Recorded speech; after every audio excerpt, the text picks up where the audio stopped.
नमस्कार, प्रभाव साक्षी news network और आप सभी का स्वागत है।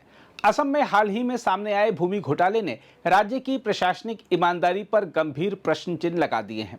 गुवाहाटी में गिरफ्तार की गई असम सिविल सेवा की युवा अधिकारी नुपुर बोरा केवल 6 वर्ष पहले ही सेवा में शामिल हुई थी, लेकिन उनकी गिरफ्तारी से यह स्पष्ट हो गया है कि भ्रष्टाचार का जाल केवल अनुभवी अधिकारियों तक सीमित नहीं, बल्कि नई पीढ़ी भी इसकी चपेट में आ रही है।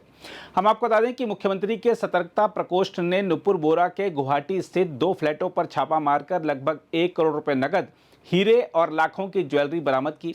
उनके खिलाफ आरोप है कि बरपेटा जिले में कार्यकाल के दौरान उन्होंने अवैध भूमि हस्तांतरण में भूमिका निभाई, जिसमें कथित तौर पर हिंदू समुदाय की जमीन को दूसरे समुदाय के नाम पर स्थानांतरित किया गया।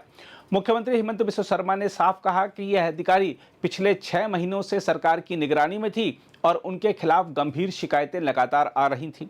देखा जाए तो असम में भूमि केवल आर्थिक संपत्ति नहीं, बल्कि जनसांख्यिकीय संतुलन और सांस्कृतिक पहचान का प्रश्न भी है।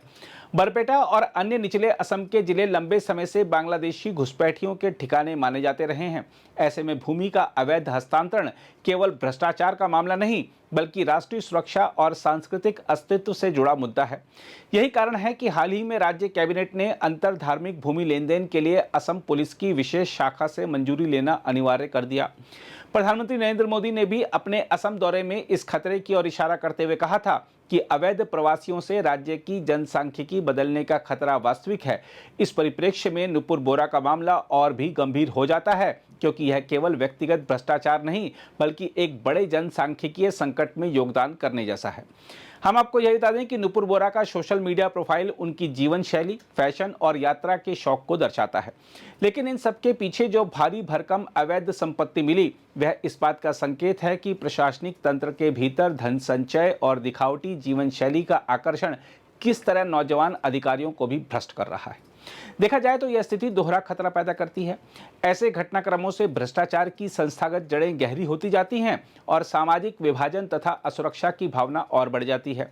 इसलिए मुख्यमंत्री शर्मा का यह कहना कि राजस्व विभाग की भ्रष्टाचार ग्रस्त व्यवस्था को साफ करना होगा, इस तथ्य की ओर इशारा करता है कि समस्या केवल एक अधिकारी तक सीमित नहीं है। यह मामला गहरी जमी हुई उस संरचना को उजागर करता है जिसमें भूमि माफिया, राजनीतिक हित और प्रशासनिक उदासीनता एक दूसरे से जुड़ जाते हैं।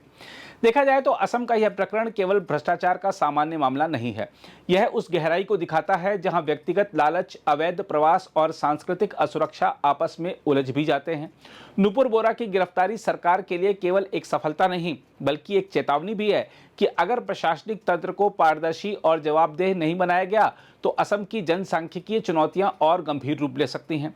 इसमें कोई दो राय नहीं कि लोकतांत्रिक शासन व्यवस्था की असली परीक्षा यही है कि वह नौकरशाही की ईमानदारी, भूमि की पवित्रता और समाज की सुरक्षा को एक साथ कैसे संतुलित करती है। इसके अलावा असम में भूमि से जुड़ा भ्रष्टाचार का यह मामला केवल प्रशासनिक ईमानदारी का प्रश्न भी नहीं है, बल्कि इससे कहीं अधिक गहरी परतें खुलती हैं।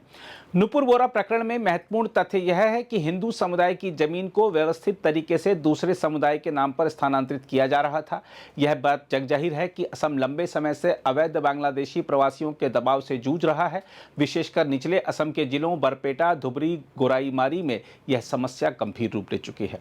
जमीन का अवैध हस्तांतरण कोई सामान्य भ्रष्टाचार नहीं, बल्कि एक सुनियोजित रणनीति है जिसके जरिए जनसंख्या संतुलन को बदला जा सके और हिंदुओं को धीरे धीरे विस्थापित किया जा सके। बहरहाल, नुपुर बोरा प्रकरण हमें यह याद दिलाता है कि असम में भूमि विवाद केवल संपत्ति का प्रश्न नहीं है, बल्कि यह समाज, संस्कृति और सुरक्षा का प्रश्न है। जिस तरह हिंदुओं की जमीनों को व्यवस्थित ढंग से हड़पने की कोशिश की गई, वह असम की अस्मिता पर हमला है। मुख्यमंत्री शर्मा इस सुनियोजित षड्यंत्र को विफल करने में अग्रणी भूमिका निभा रहे हैं, लेकिन चुनौती अब भी बाकी है। सवाल उठता है कि क्या प्रशासनिक ढांचे को पूरी तरह पारदर्शी बनाकर इन जड़ों को उखाड़ा जा सकेगा। असम का भविष्य इसी सवाल के जवाब पर निर्भर करेगा। अगर आप भी लेना चाहते हैं देश दुनिया की तमाम जानकारी, तो आज ही सब्सक्राइब करें हमारे चैनल को।